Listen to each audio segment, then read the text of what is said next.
Pixis pour l'opportunité d'échanger avec vous aujourd'hui sur toute cette matinée au sujet du numérique responsable. Merci à Norman, entre autres, qui est l'un des cofondateurs de notre ASBL, l'Institut belge du numérique responsable. À toute l'équipe du studio, évidemment. Un coucou en particulier à Didier et de la Croix-Rouge et à Amandine de Fédéral Assurance, qui sont tous les deux membres de l'ASBL. Et bien évidemment, je tiens à remercier les 4 experts qui vous accompagneront pendant les ateliers. Ils se présenteront mieux que moi tout à l'heure. Je vais vous parler pendant une petite demi-heure de numérique responsable et puis chacun passera à son tour. Il y aura Simon d'Ionix qui est aussi un de nos membres. Vous aurez Stéphanie de AnySurfer, Tanguy de Metron et puis Thomas de Better. Alors, de quoi allons-nous parler de numérique responsable? D'une communauté déjà, toutes nos associations en Belgique, en France et en Suisse, on a un petit peu plus de 210 membres, dont toute une série en Belgique. Et si vous ne voyez pas encore votre logo dans la liste, n'hésitez pas à me contacter. On a plein de choses à faire avec vous si vous souhaitez travailler sur un numérique plus responsable au sein de votre organisation. Alors, je vais vous demander d'utiliser le chat de la salle. Hein. Donc, si vous allez dans l'écran chat, vous voyez Room, Nearby et Inbox au-dessus. Vous sélectionnez Room, comme ça tout le monde verra vos réponses.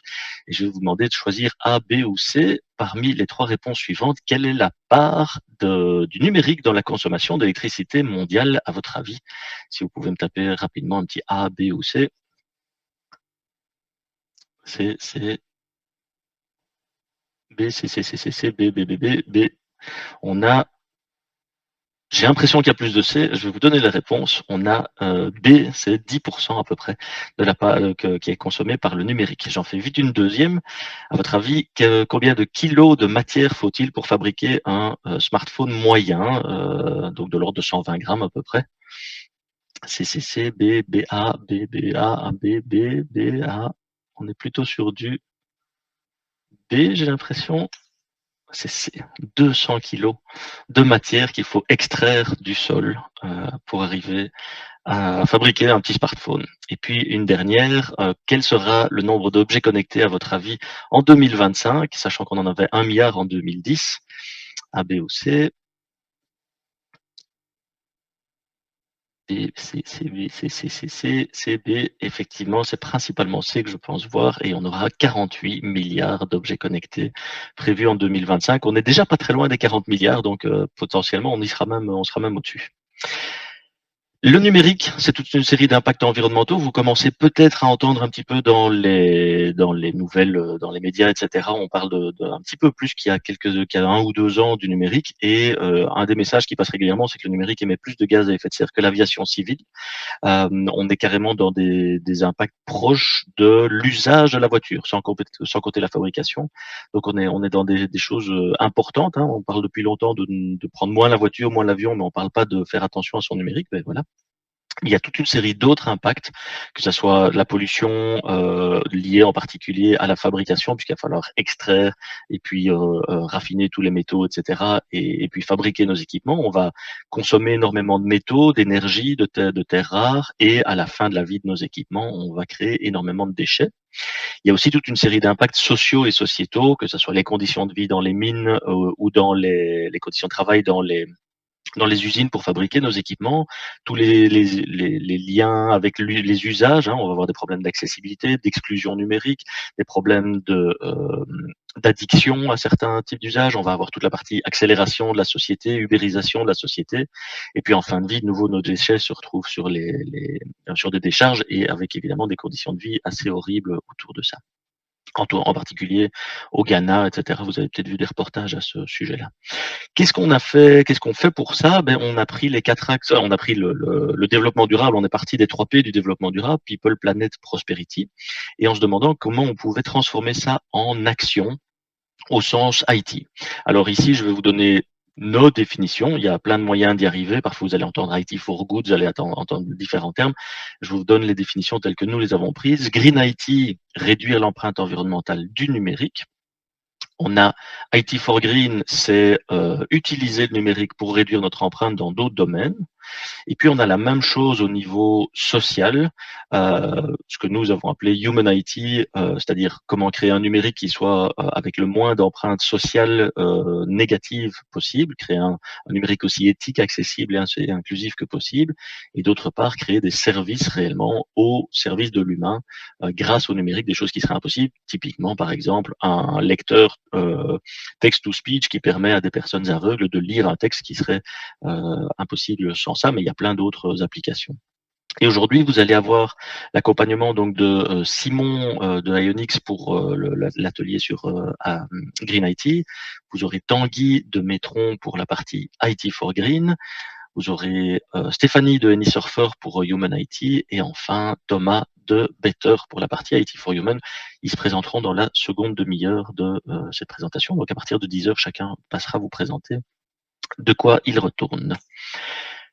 D'où vient l'impact? L'impact vient principalement des équipements avant les usages. Alors les équipements, c'est quoi? C'est l'infrastructure numérique. Vous avez tous les terminaux, que ce soit les montres connectées, vos laptops, écrans, télévision à la maison, les enceintes connectées, etc. Tout ce qui se connecte, il y a énormément de choses, les petites caméras, les capteurs, de plus en plus de choses. Tout ça se connecte à travers des équipements réseau et le tout se connecte à des data centers, serveurs de stockage, le cloud, etc.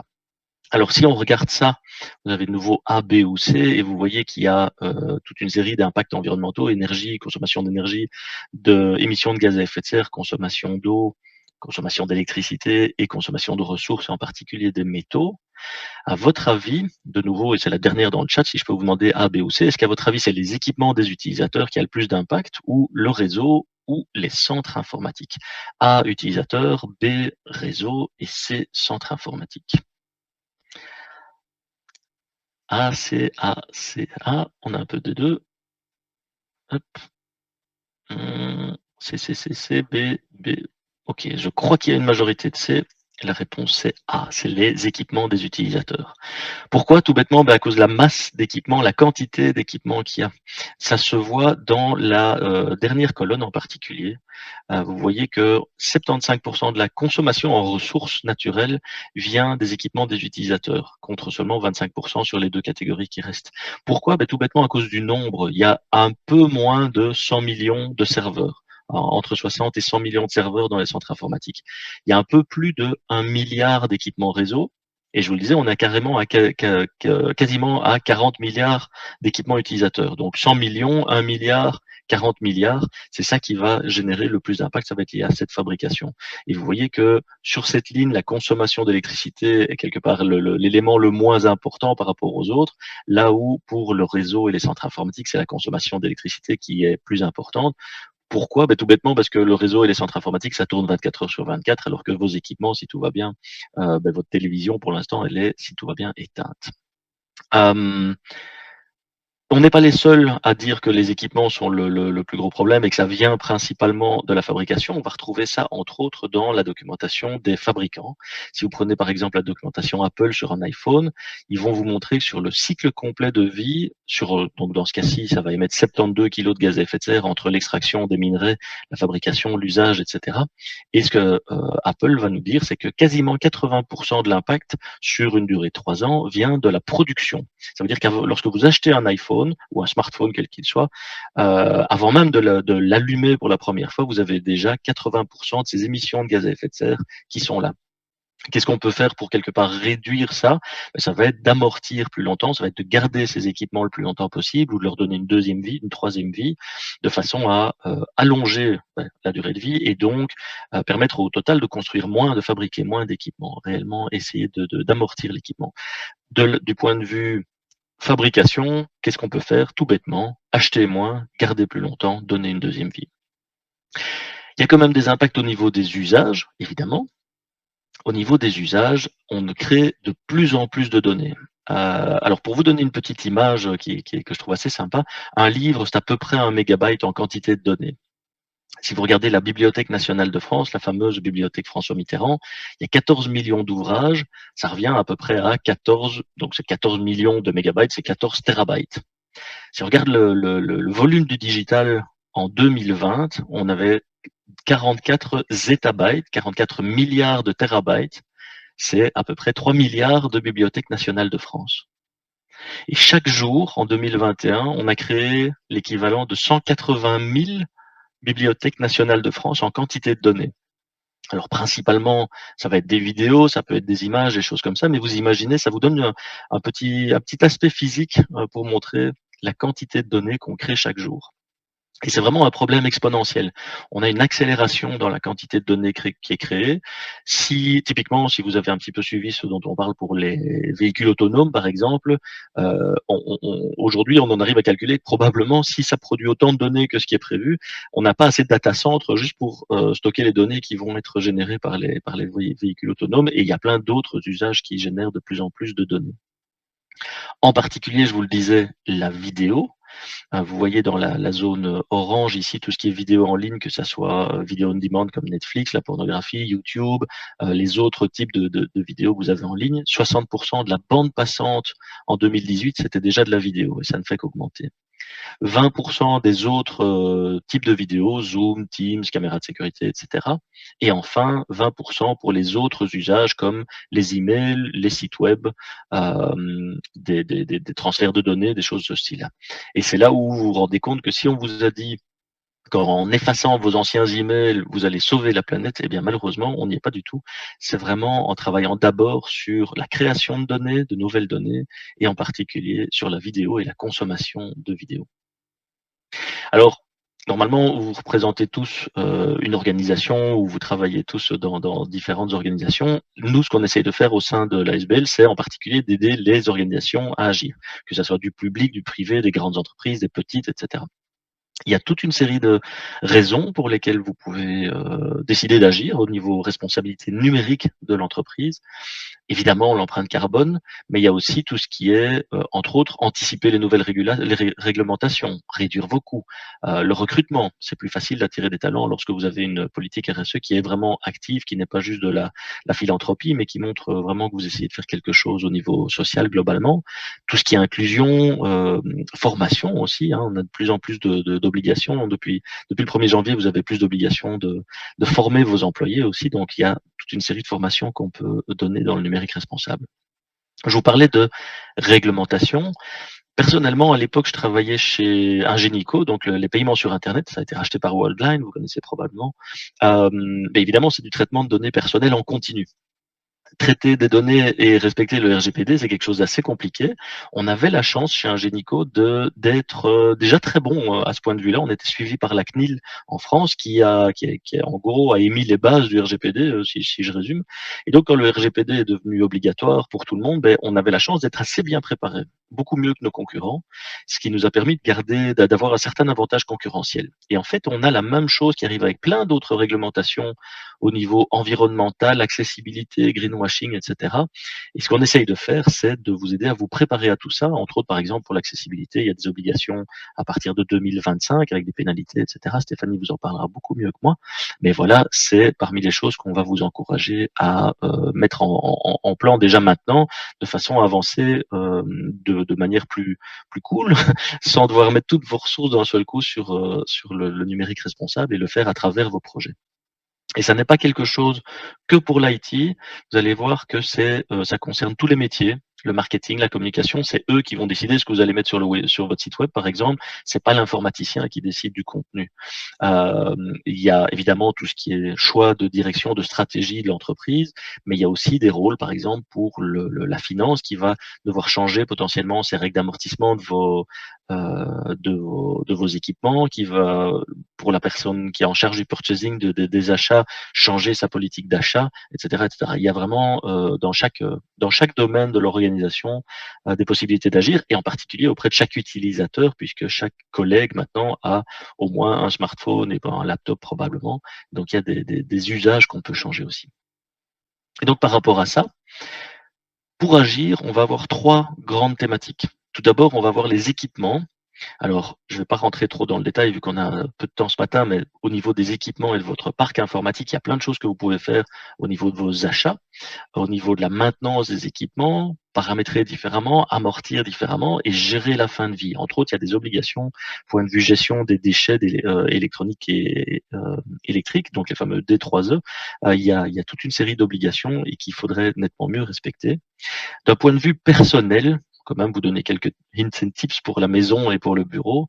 Le plus simple, c'est de travailler sur l'allongement de la durée de vie. Donc protégez vos équipements, évitez d'avoir votre café ou votre verre d'eau juste à côté de votre laptop, mettre une coque à votre smartphone, s'assurer de correctement dépoussiérer les aérations, etc. Si vous avez un laptop, ne pas déposer des feuilles sur le clavier si vous travaillez avec un deuxième écran, un deuxième clavier, parce que le clavier du laptop sert d'aération et donc vous allez faire surchauffer votre machine et ça va réduire sa durée de vie. Et puis, donner évidemment une deuxième vie. Tant que vous utilisez vos équipements, gardez-les, mais le jour où vous n'en avez plus besoin, assurez-vous de leur donner une deuxième vie. Potentiellement, il y aura quelqu'un qui va pouvoir utiliser, par exemple, avec un Linux aussi, pour avoir une machine qui reste rapide malgré qu'elle soit plus ancienne, des choses comme ça. Et en tout dernier ressort, assurez-vous de faire recycler vos appareils, en particulier aussi les câbles, les transfos, les petits connecteurs, tous ces petits trucs, les petits casques, les petites oreillettes, etc. Il y a plein de gens qui ont tendance à jeter ça à la poubelle. C'est du métal qui disparaît pour toujours si on le met à la poubelle, alors que si vous le mettez du côté recyclage, il y a une chance qu'on puisse récupérer une bonne partie de ces métaux. Je dis une bonne partie parce qu'en ce qui concerne les smartphones, par exemple, vous avez 60 types de métaux différents.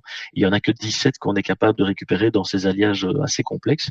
Mais par contre, dans des câbles, des choses comme ça, c'est beaucoup plus simple. On est principalement sur du cuivre ou des métaux qui sont très faciles à recycler. Donc, ça, n'hésitez pas, n'oubliez pas de les mettre dans le recyclage. Dans les achats, je vous le disais, la première chose, ça va être d'acheter moins. Évitez surtout les grands écrans. Si vous avez envie d'un nouveau grand écran à la maison, envisagez un projecteur. Ça a beaucoup moins d'impact environnemental et ça consomme moins. Évitez aussi les sirènes du marketing. Hein. Typiquement, à chaque nouvelle Coupe du Monde, on vous dit qu'il faut absolument acheter une nouvelle télé. Il y a moyen de l'éviter. Et si vous devez acheter quelque chose, il y a moyen d'acheter de chouettes choses en équipement reconditionné maintenant. Et puis tenir compte de l'indice de réparabilité, c'est quelque chose qui existe en France, qui est occupé à arriver en Belgique et au niveau européen. Ça n'est pas encore parfait, mais ça permet d'avoir une meilleure idée du fait que ce que vous achetez aura plus facilement une vie prolongée, que ce soit par vous-même ou par d'autres personnes qui pourront le réparer. Et puis il y a des labels comme IPI TTCO. Et enfin, tout bêtement, ça vous l'avez probablement déjà, vous y avez réfléchi avec l'augmentation du prix de l'énergie, éteindre vos équipements, les débrancher, utiliser un multiprise avec un interrupteur, éviter le mode veille autant que possible, réellement éteindre, en particulier si vous partez en vacances ou pour le week-end ou des choses comme ça. Ça, c'est tout bêtement, ça permet de réduire sa consommation électrique. Deuxième grande thématique, les usages. Dans les usages, je vous en ai déjà parlé, la vidéo. Alors, si vous êtes créateur de vidéos, là, on a une série d'autres bonnes pratiques pour avoir créé avec le moins d'impact possible, la moindre quantité de données possible, entre autres au niveau de la définition que vous allez utiliser. En tant que consommateur, ça va être éviter le binge-watching, essayer d'éviter par exemple YouTube pour écouter des playlists de musique, utiliser plutôt une plateforme comme un Spotify ou autre, ou un plugin qui vous permet d'éviter de télécharger continuellement la vidéo juste pour écouter la musique si vous n'avez pas besoin de regarder le clip en même temps. Avoir une définition la plus basse possible, en particulier si vous êtes sur un smartphone ou une tablette, il n'y a aucun besoin d'avoir une définition en 4K. Et puis, désactiver le démarrage automatique des vidéos parce que c'est addictif et parce que vous allez rester à consommer de plus en plus de vidéos. Donc, au niveau YouTube, Facebook, etc., vous pouvez, dans vos réglages, désactiver le démarrage automatique des vidéos. Vous pouvez créer beaucoup moins de données aussi, c'est un des points dont je vous parlais tout à l'heure, c'est la création de données. Mais typiquement, si vous travaillez sur des documents à plusieurs dans une équipe, utilisez des documents partagés plutôt que de vous les envoyer par email. Éviter des emails dans des chaînes d'emails avec énormément de gens en copie, éviter des pièces jointes, utiliser des plateformes de transfert, que ce soit en interne, par exemple un SharePoint, ou en externe, ça peut être WeTransfer, SwissTransfer, FileVer, il y en a plein. Ça vous permet de joindre juste un lien vers le document plutôt que d'attacher la pièce jointe et d'envoyer à tout le monde, et que cette pièce jointe reste sur les serveurs pendant des années après. Et puis, les visioconférences, c'est une question que j'ai souvent. Est-ce qu'il faut absolument couper sa caméra? C'est super important ou pas? Oui et non. Si vous êtes face à quelqu'un comme moi maintenant et tout le monde est occupé juste à m'écouter, il n'y a pas d'échange spécifique pour lesquels vous avez besoin de la caméra, coupez-la. Mais si vous discutez avec quelqu'un, vous êtes dans une réunion, vous souhaitez avoir un échange et le côté humain est important, surtout allumez-la. Ça ne va pas avoir un impact phénoménal. L'impact est relativement marginal puisque votre caméra est de toute façon, elle a été fabriquée, votre laptop a été fabriqué, il fonctionne, le réseau tourne, le serveur derrière tourne, etc.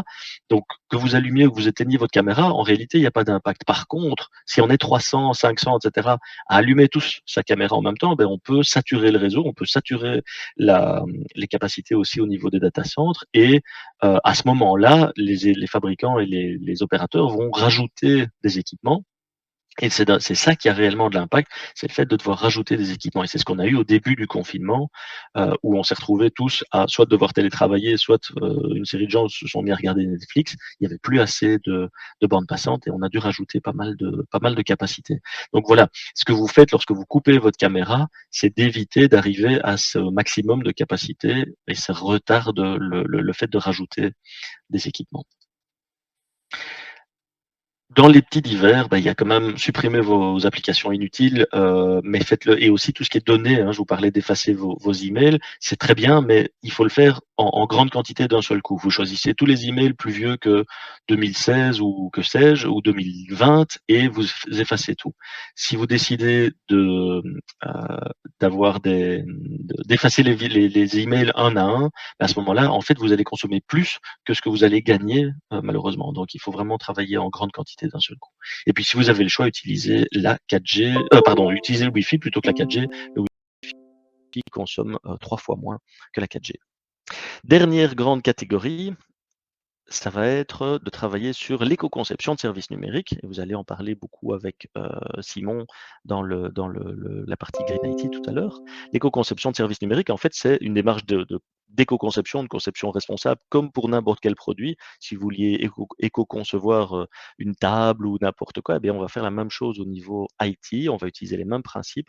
On va travailler sur les besoins et l'efficience, avoir un produit ou un service qui va être utile, utilisable et utilisé et qui va amener, entre autres, une meilleure accessibilité, une meilleure expérience pour les utilisateurs, évidemment, qui aura pour but de réduire les impacts environnementaux, et ça va vous amener une série de gains. Ça va vous permettre de réduire vos coûts, d'avoir besoin d'une moins grande infrastructure, vous aurez une performance plus élevée, et tout ça vous amène un meilleur référencement, puisque c'est des choses que, entre autres, Google met fortement en avant dans son référencement. Alors, tout bêtement, pour les sites web, c'est le plus connu, vous avez la possibilité avec toute une série d'outils d'aller mesurer si une page est relativement éco-conçue ou pas, mais c'est quelque chose qui va s'appliquer aussi aux services que vous allez développer. Et si vous prenez par exemple ecoindex.fr, qui est un des outils qui vous permet de voir l'empreinte environnementale de votre site web, eh bien vous allez pouvoir mesurer, vous voyez ici sur l'échelle de A à G, un petit peu comme pour les frigos, et voir où vous vous situez, quelle est l'empreinte environnementale, et en dessous, vous allez voir pourquoi.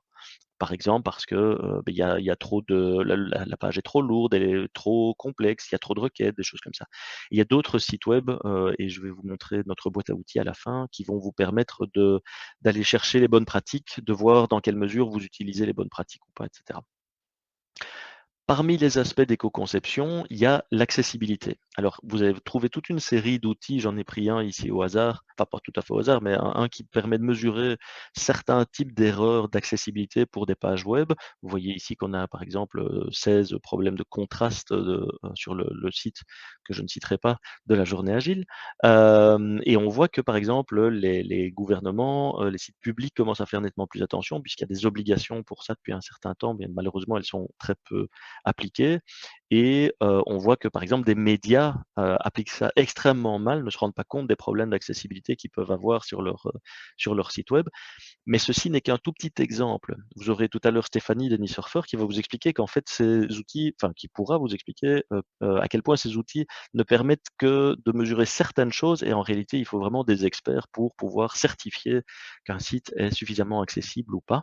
Les outils ne permettent pas de monitorer correctement, mais ça peut déjà vous donner une petite idée. Si un outil vous dit déjà que c'est exécrable, il y a des chances que ça soit pas terrible en réalité. Dans votre communication au quotidien, il y a vous utilisez évidemment du numérique, ne fût-ce que pour créer des rapports, des peut-être des livrables physiques, que sais-je, et il y a toute une série de problèmes d'accessibilité dont vous ne vous rendez peut-être pas compte et qui sont intéressants. Typiquement, du point de vue daltonisme, si vous créez par exemple, un petit graphique comme ceci et que vous souhaitez demander à votre patron une augmentation en lui montrant à quel point vous avez fait des superbes chiffres cette année, mais si le pauvre est daltonien, il se peut qu'il le voit comme ça et que ce soit beaucoup plus difficile pour lui d'identifier chaque couleur par rapport à la légende. Même chose si vous vous adressez à vos clients, potentiellement, il y a toute une série de clients qui ne voient pas ce que vous voulez leur dire, ou bien si vous dessinez des cartes, par exemple, pour se promener ou des choses comme ça, ben, il est tout à fait possible que vous créiez une légende qui est inaccessible pour une série de personnes. Il faut savoir que 8% des hommes, donc un homme sur 12 est daltonien, il n'y a que 0,5% des femmes, mais donc du point de vue des hommes, c'est un problème assez important quand même, un homme sur 12. Si vous changez la légende, tout d'un coup, pour une personne qui n'est pas daltonienne, ben, ça change rien, il est toujours capable de lire la légende, mais pour quelqu'un qui serait daltonien, avec le type de daltonisme qu'il y a dans cet exemple, eh bien, tout d'un coup, ça devient accessible aussi. Donc c'est des petites choses. Malheureusement, on en est très peu conscient et on ne nous apprend pas ça on nous apprend à utiliser les outils, numériques pour, communiquer. Alors, parmi les choses qu'on vous propose, et je vais terminer avec ça, vous trouverez sur notre site toute une série de guides, d'outils. Il y a des formations, entre autres un MOOC, mais il y a aussi, si vous devenez membre, à ce moment-là, vous avez accès à des vraies formations de 2 jours, 3 jours, suivant les contenus, à des ateliers d'une demi-journée, d'une journée. Vous avez accès à plus d'outils encore. À côté de l'adhésion, vous avez la possibilité de signer une charte qui est tout à fait indépendante. Vous pouvez signer la charte sans adhérer ou bien vous pouvez faire les deux, etc. Et il y a aussi la possibilité de passer à un label numérique responsable qui commence à bien s'étendre en France et on devrait avoir notre premier labellisé en Belgique très prochainement. Et donc ça, c'est un label qui s'étend petit à petit. C'est un label qui certifie votre niveau, votre plan d'action, votre plan d'amélioration. Donc c'est pas comme un label ISO qui dit vous avez tel niveau. Ici, c'est pour dire votre plan d'action pour devenir plus numérique responsable est un plan de qualité et c'est un plan sur 2 ans, 3 ans et qui est validé par ce label, par une agence spécialisée dans les labels RSE. Je vais passer la main à nos experts et vous allez pouvoir entendre donc d'abord Simon de Ionix qui va vous présenter justement Ionix. On aura après Tanguy de Metron, suivi par Stéphanie de AnySurfer et enfin Thomas de Better. Vous aurez chacun 7 minutes. On est à peu près juste à l'heure, c'est parfait. Vous avez chacun un bon 7 minutes pour présenter votre, votre organisation et je cède la parole à Simon.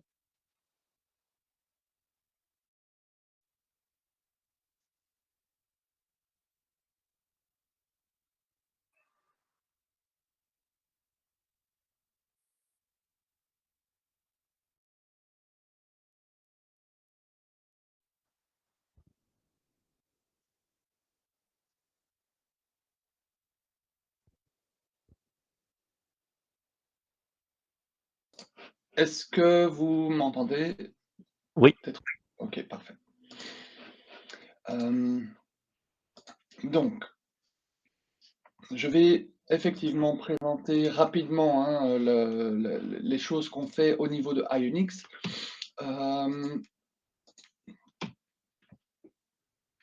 Est-ce que tout se passe bien jusqu'à présent? Donc, l'objectif, effectivement, je reprends ton slide, Olivier, hein, je me suis permis, c'est d'essayer de voir comment est-ce qu'on peut agir au niveau de l'implémentation des services IT en eux-mêmes pour arriver à diminuer l'empreinte des systèmes informatiques en eux-mêmes. C'est-à-dire que effectivement, l'informatique peut être un super outil pour implémenter des services numériques qui vont donner de la valeur justement à la partie humaine et à la partie environnementale. Mais si on néglige derrière l'impact en lui-même de l'informatique, ben on passe à côté d'une partie de l'objectif.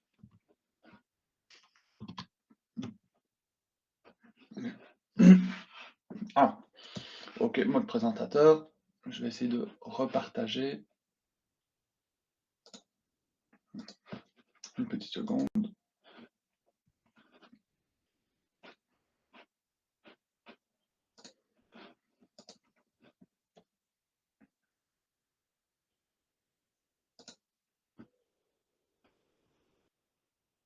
Alors, c'est toujours les aléas. Désolé pour ce petit contretemps.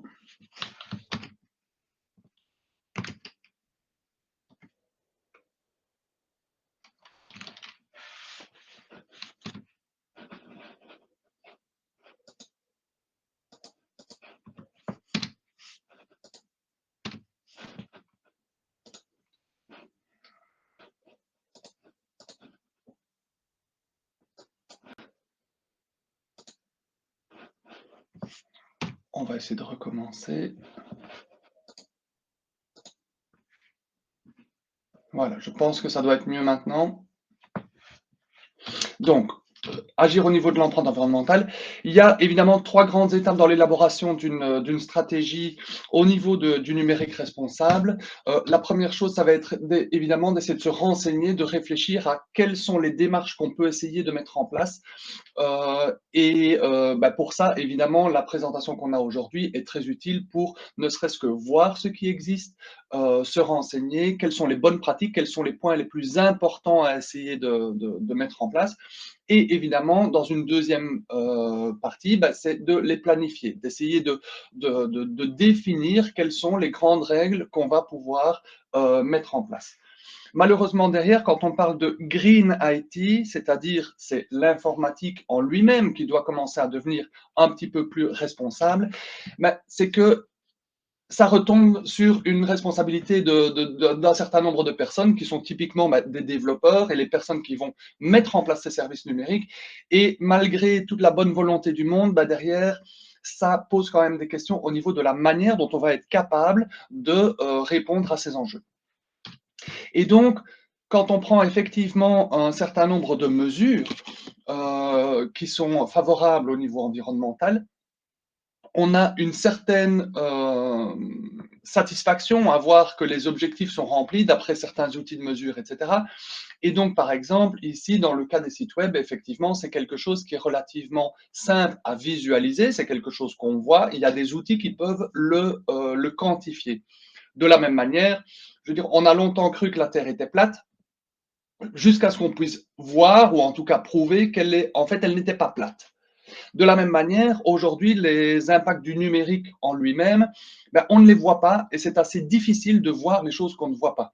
Un site web, on le voit et on peut le mesurer. Mais derrière, quels sont les impacts réels finalement que ce site web génère en termes de serveurs, de stockage, etc. Ça, par contre, c'est assez compliqué à mesurer parce que, de nouveau, c'est quelque chose qu'on ne voit pas. Et donc, nous, notre objectif, c'est d'essayer d'agir à ce niveau en fournissant un outil qui va permettre justement de mettre en œuvre cette stratégie de Green IT, donc de réduire l'impact environnemental du numérique, notamment par l'éco-conception.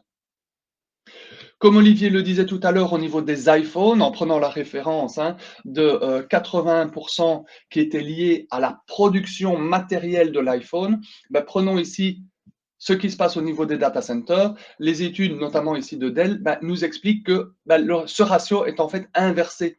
Des serveurs qui tournent 24 heures sur 24, 7 jours sur 7, finalement, la plus grosse partie de l'impact environnemental va être liée évidemment à la phase d'utilisation qui est liée forcément à la partie consommation énergétique, mais aussi le refroidissement et l'infrastructure dans laquelle les serveurs vont tourner. Et donc, ça veut dire que la partie utilisation, c'est justement là qu'on peut agir en mettant en œuvre des services qui vont être beaucoup plus sobres et beaucoup plus efficients. Donc voilà, c'est tout, je vais m'arrêter là et retrouvez-moi du coup dans la partie Green for IT qui sera juste après dans le planning de la journée. Merci beaucoup.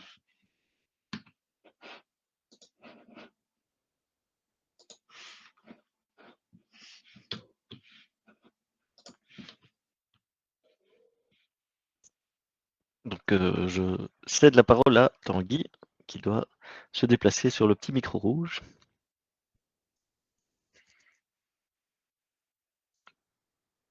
Si on le retrouve, il arrive, je le vois qu'il arrive.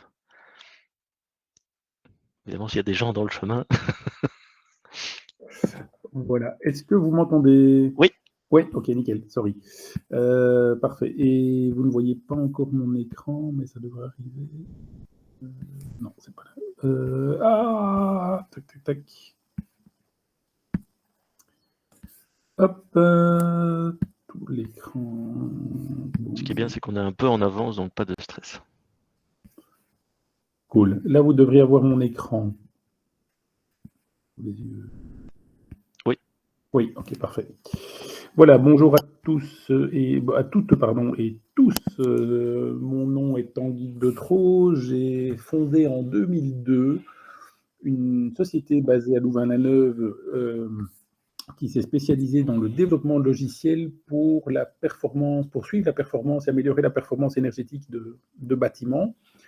Essentiellement des bâtiments tertiaires. Et cette société d'Apesco, basée à Louvain-la-Neuve, a été rachetée en 2021 par une société française qui s'appelle Metron, qui fait grosso modo la même chose, mais à plus grande échelle, on va le voir tout de suite, et dont je suis devenu DG adjoint. Donc j'ai aujourd'hui le plaisir de diriger une équipe d'à peu près 160 personnes, dont grosso modo 80 personnes qui développent de l'IT pour le green tous les jours, 5 jours sur 7, une bonne quarantaine de semaines par an.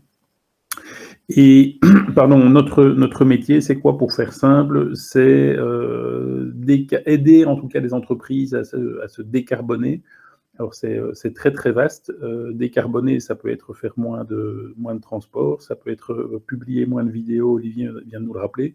Nous, on s'est vraiment concentré sur la partie utilisation de l'énergie électrique et gaz. Et donc notre objectif, c'est de réduire la consommation de bâtiments, de sites publics, de grosses entreprises à la Danone, à la Arcelor. On fait ça pour des aéroports, pour des hôpitaux. Et grosso modo, qu'est-ce qu'on fait? On va placer des capteurs dans les bâtiments. Ça peut être des compteurs d'énergie, ça peut être des capteurs de température, de pression, peu importe. On va récupérer ces informations au travers d'Internet et on va permettre à nos utilisateurs d'améliorer leur performance énergétique en identifiant toute une série d'anomalies, que ce soit, pour faire simple, l'éclairage qui reste allumé la nuit, la clim qui fonctionne quand il n'y a pas de raison, ou en même temps que le chauffage, parce que ça marche quand même super bien pour faire ce qu'on appelle la destruction d'énergie. Donc, vous mettez du chaud et du froid dans la même pièce, ça se mélange, il fait 20 degrés, super, ça vous a coûté une blinde. Ça, c'est des choses qu'on détecte et qu'on fait grosso modo pour à peu près je crois qu'on a 22 ou 25 000 sites dans le monde. Je passe assez vite, mais juste pour illustrer un tout petit peu. Donc, dans la chaîne d'acquisition, dans la chaîne de création de valeur de ce que fait Metron, il y a toute cette partie acquisition des data sur site. Et alors de plus en plus, on parlait de 40 milliards de capteurs ou d'objets connectés aujourd'hui. On fait partie de ces 40 milliards. Après ça, on va faire toute la partie mesure de la performance énergétique, donc combien de kilowattheures par mètre carré, par lit dans un hôpital, par enfant dans une école. On va sortir toute une série d'analytics pour essayer d'identifier si, grosso modo, le supermarché est aussi bon que tous les autres ou il est très mauvais, si l'école se comporte bien ou pas en termes de consommation d'énergie. On va proposer des algorithmes d'optimisation, tout ça. On va faire du carbon tracking, c'est-à-dire qu'on va convertir ces données kilowattheure, élec ou gaz, fuel, propane, ce que vous voulez, en émissions de gaz à effet de serre. Et parce que, évidemment, nos clients nous le demandent aussi, on va quand même gérer un petit peu la facture énergétique que ça représente derrière. Et l'idée, en fait, de Metron, c'est vraiment d'absorber toutes les données de toute une série de systèmes, que ce soit des données de production, que ce soit des données de consommation d'énergie, des factures, des données d'occupation, peu importe, et d'arriver à agréger tout ça pour en sortir les indicateurs qui sont les plus pertinents. Voilà, je ne vais pas aller trop dans le détail, j'entends qu'il y a des bips, je ne sais pas si c'est du chat qui arrive déjà ou pas, je ne vois pas sur mon écran. Mais sinon, je passe volontiers la main à la personne suivante. Je vous retrouverai donc dans la salle IT for Green d'ici quelques minutes.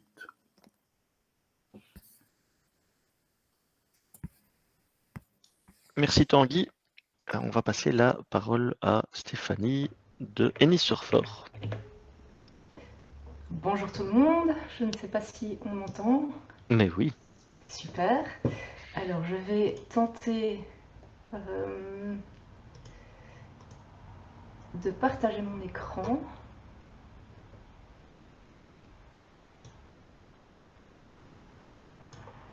Voilà. C'est bon. Donc voilà, je suis Stéphanie Ramon, je travaille donc chez Anysurfer. Alors Anysurfer, c'est un projet au sein de l'ASBL Lichten-Yves. Et notre objectif est d'aider les institutions, les entreprises, les associations, en fait tout qui veut, à construire des sites web, des applications, des documents numériques accessibles. Alors accessible, qu'est-ce que ça veut dire? Ça ne veut pas dire qu'ils vont être bon marché. Pour nous, la définition d'accessible, c'est qu'il soit lisible, compréhensible, utilisable pour tous, et le plus important, c'est y compris pour les personnes handicapées. Alors, le handicap, tout à l'heure, je voyais dans la présentation d'Olivier, il a déjà fait un beau tour de ce que c'était le handicap. Il manquait juste un détail, c'est qu'en fait, il y a 4 types de handicap. Mais je vais y revenir tout de suite. D'abord, il faut savoir qu'il y a 15% de la population mondiale qui est concernée par une forme ou l'autre de handicap. Pour vous donner une idée peut-être plus concrète, en Belgique, ça représente une famille sur 4 qui est touchée. Alors, les 4 types de handicap, parce que tout à l'heure Olivier a parlé des handicaps visuels, donc il y a la cécité, il y a la malvoyance, le daltonisme aussi, il y a le handicap auditif qui peut être la surdité, la malentendance, mais ça peut être aussi des problèmes comme des acouphènes par exemple. Donc il y a parfois des types de handicaps auxquels on ne pense pas. Il y a les handicaps moteurs, ça peut être de la paralysie, des tremblements, des douleurs chroniques. Et il y a aussi un type de handicap qui est souvent moins visible, voire complètement invisible, et qui sont les handicaps cognitifs. Donc les difficultés d'apprentissage, les troubles de l'attention, l'autisme, des problèmes de mémoire, etc. Alors, voilà, c'est vraiment très gros. Je passe encore des types de problèmes que certaines personnes rencontrent, mais c'est pour vous donner vraiment une vue d'ensemble. Alors, comment Anysurfer aide à construire justement ou à rendre ces sites accessibles? Donc on a plusieurs services. Un des principaux, c'est la formation, parce que souvent on se rend compte que les gens n'ont pas conscience en fait des problèmes que les personnes handicapées peuvent rencontrer, alors que ça doit être justement des outils qui peuvent leur donner beaucoup d'autonomie. Donc on fait des formations à tous les niveaux de conception, on va dire. Donc on donne des introductions qui sont vraiment de la sensibilisation, de la conscientisation. On fait des formations pour les rédacteurs qui vont apporter du contenu. On fait des formations pour les designers, plutôt le côté graphique et conception, et pour les développeurs également. Alors souvent on vient vers nous plutôt pour le côté développement, et là en fin de conception, en fait, quand le site est déjà construit, nous on encourage vraiment à ce qu'on vienne nous voir avant, vraiment au début. D'ailleurs on propose des ateliers aussi, plus des trajets où on guide, on peut guider, que ce soit de la conception du design système, en passant par les maquettes graphiques, les wireframes, les templates. Ça, c'est des choses qu'on nous demande moins, mais qu'on encourage vraiment. Et alors, on fait aussi des audits, donc où on vérifie si le site est conforme à la norme, parce qu'il y a une norme qui s'appelle WCAG. C'est une sorte de guide avec 50 points à suivre. Ça, je pourrais peut-être vous en parler plus tout à l'heure. Et donc on rédige des rapports avec les problèmes identifiés et des explications pour y remédier. Voilà, je pense que j'ai fait le tour. Je vais céder la parole à la 4e personne. Merci Stéphanie. Et effectivement, on va avoir Thomas qui nous rejoint. Et vous allez trop vite, hein, les gars. On n'est qu'à un quart d'heure sur la demi-heure qui vous est proposée. Mais bon, tant mieux, on aura du temps pour discuter en plus. Et donc Thomas de Better, qui est occupé à arriver. Je le vois. Tac, il est là. En mute. Ouais, Et voilà. on l'entend. Bonjour Thomas. Bonjour à tous. Merci beaucoup. Merci Pixis, merci Olivier de m'avoir invité. Alors, je vais signaler une petite chose, c'est que contrairement aux 3 experts qu'on a entendus avant, moi, je vais plutôt être là en témoin. Ça veut dire que je ne suis pas un expert, mais un praticien de l'IT for Humans. Alors, je vais commencer peut-être par faire une petite clarification. Sur IT for Humans, il y a 2 compréhensions. On peut avoir 2 compréhensions de ce concept. La première, ce sera plutôt toutes les best practices qui consistent à veiller à ce que les processus IT soient alignés avec les valeurs fondamentales de l'humain. Alors, tout un sujet, hein, les valeurs fondamentales de l'humain. Typiquement, on va dire, on va concentrer ça sur quelque chose que tout le monde a en commun. Donc, on va valoriser l'empathie, la production de sens, la compassion, l'inclusivité et celui-là il est difficile, l'alignement du discours et des valeurs. Donc ça, c'est une expertise que j'ai pas à titre personnel, mais qui se développe, sur lequel il y a plein de best practices et qui sont fichtrement intéressantes. Alors, la deuxième, si vous voulez, la deuxième manière de comprendre l'IT for Humans, c'est évidemment le fait d'instrumentaliser l'IT pour orchestrer des solutions technologiques dont la finalité, c'est d'ajouter au bien commun. Et alors, voilà, moi, c'est quelque chose sur lequel je travaille depuis 2015-2016 et sur lequel j'ai expérimenté pas mal de choses. Alors, je vais peut-être vous décrire mon parcours qui est assez classique. Donc, j'étais développeur, puis un peu chef de projet, puis entrepreneur. J'ai eu l'occasion de travailler à Silicon Valley, etc. et de produire des produits et services divers. À un moment, on s'est posé la question du sens. Est-ce que je fais un sens? Je vous avoue qu'à l'époque, c'était rémunérateur, mais ça n'en avait pas énormément. Et du coup, on s'est dit, bah voilà, on reboot, on se met ensemble, tous ceux qui cherchent du sens. Mettons nos projets au service, mettons nos savoirs au service de projets qui font du sens. Donc, on a commencé à faire du growth hacking, on est allé voir plein de projets tout à fait intéressants d'un point de vue sociétal, etc. Et plein de projets hyper créatifs. Et on est allé les voir, on a dit, voilà, on peut organiser votre croissance. Qu'est-ce qui sera le plus utile? Alors, 9 fois sur 10, la réponse était, ouais, aidez-nous à nous financer, nous, on sait ce qu'on fait. Le plus utile, c'est l'argent. Et ça a été vraiment un déclic. Money is agency.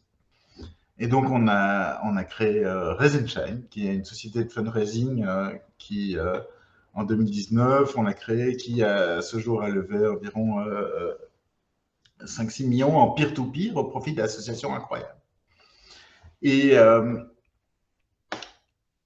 on a quand même identifié quelque chose qui était problématique, c'était que ça valorise, en fait, quand on fait des outils de fundraising hyper efficaces, ça valorise les gros acteurs qui sont capables de les implémenter. Et donc, on s'est dit, on va aller un peu plus loin et on va essayer d'innover dans philanthropie et on va essayer de trouver le public d'abord.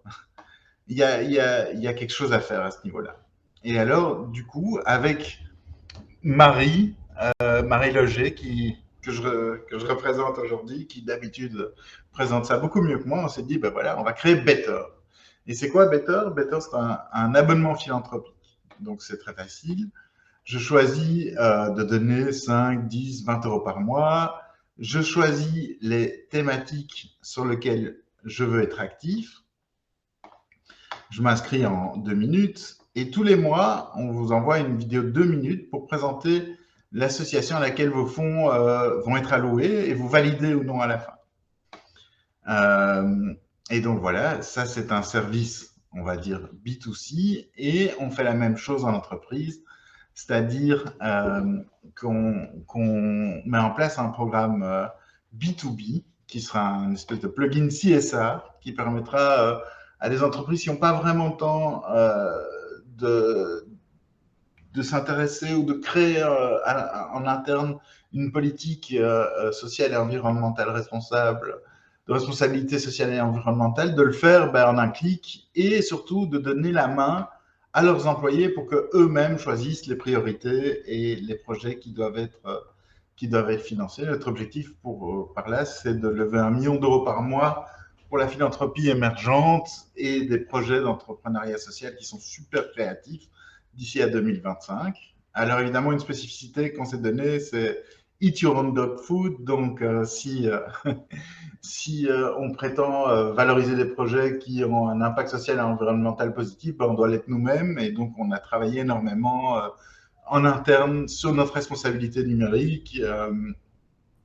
Donc, on travaille de façon holistique, de front-end, notre back-end, notre architecture, nos licences, nos data centers, de façon à assurer d'un bon niveau d'accessibilité, d'utilisation des ressources, de l'énergie, de la contribution à l'open source, etc. Donc voilà, je vous invite à devenir membre ou à nous inviter dans votre entreprise à présenter Better. Et je me réjouis d'essayer d'élaborer avec vous des scénarios, des produits, des services, fustiles utopiques, qui nous permettent de mettre à profit nos savoirs en termes d'IT et de valoriser des projets qui ont du sens et de travailler sur ce qui nous intéresse et sur la finalité. Voilà, j'espère que c'est clair. Je vous remercie et je vous retrouve tantôt dans les ateliers.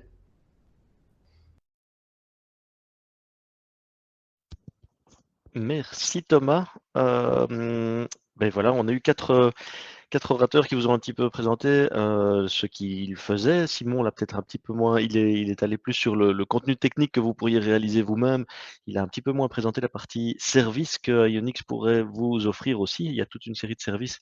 Vous aurez l'occasion d'en discuter avec lui si vous souhaitez voir comment implémenter plus facilement de l'éco-conception, en particulier au niveau de certains services back-end ou des choses comme ça dans votre entreprise. Mais donc, il y a plein de possibilités que vous avez vues, à la fois de réduire votre empreinte environnementale ou sociale ou d'améliorer.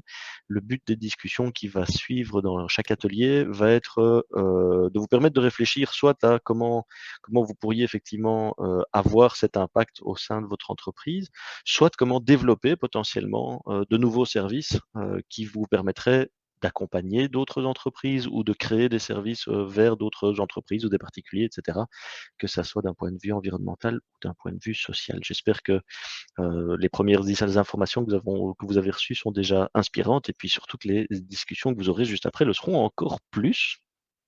Et je vais repasser la parole à Norman ou à Christophe, comme vous voulez, pour nous proposer la suite du programme.